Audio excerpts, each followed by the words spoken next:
about the failure to launch population, which we sometimes call the struggling to launch population. And this is the very emotionally complex subset of the more general emerging adult population that we're all interested in. The program that I'm in is called Heron's Gate, which is an outpatient treatment program for this population, and it's designed specifically to move them from developmental stagnation, if you will, or paralysis to launch. And I want to make a distinction here today about some of the differences in what I'll be presenting and what we've heard in some of the other discussions. When Brent Roberts spoke this morning, and he's an academician and a researcher, which is a valid way to spend your time, he said when he was confronted with this woman whose child was struggling, that he did the sensible thing in the face of a crisis. He fled in the other direction, right? So I, unfortunately, am not an academician. I'm a clinician, I'm a therapist, I'm a treatment provider. So what we do when we're faced with crisis is we run towards it. Not a very adaptive way of dealing with things. But I tell you this by way of saying my information, my stories will come from that much more clinical and treatment perspective as opposed to a research perspective.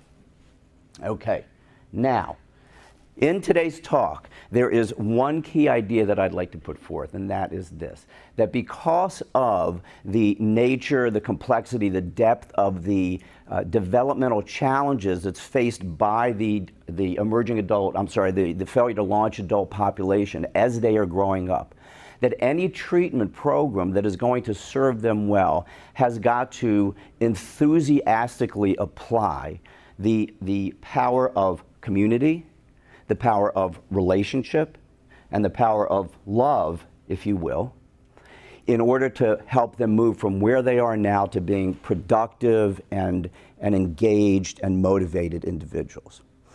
In other words, what's happened with these young adults is that they've been so confronted by so many developmental dilemmas that they've basically closed themselves down like a seed in a sense and put this emotional husk about themselves.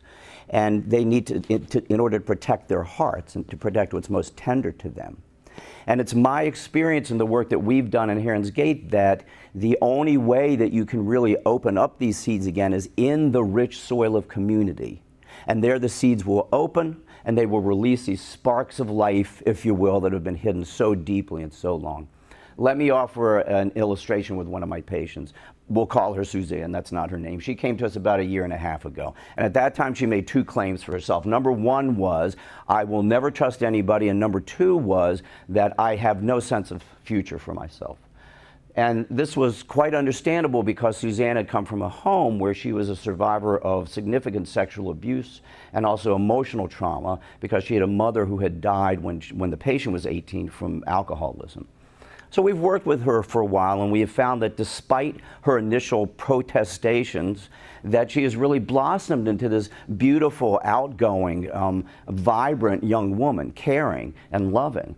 So we spoke with her a little while ago and said, Suzanne, what's changed for you? How is it that now you are able to access what your own gifts and your own passions are? How is it that you're able to articulate some vision for your future? And she thought for a minute and she said, unconditional love, respect, caring, support, but most importantly, community. Because in this community of Heron's Gate, I've been able to make connections with my peers and form trusting relationships with the adults in my life that I never had before. Suzanne said, when I'm in this community, I feel home. So, unconditional love, home. Relationships that accept her for who she is, where she is, without blame, warts and all, without judgment. These were the elements of community that Suzanne needed in order for her to form that safe, sacred space in her heart so she could release some of her suffering and she could finally access what was truly, deeply her authentic self.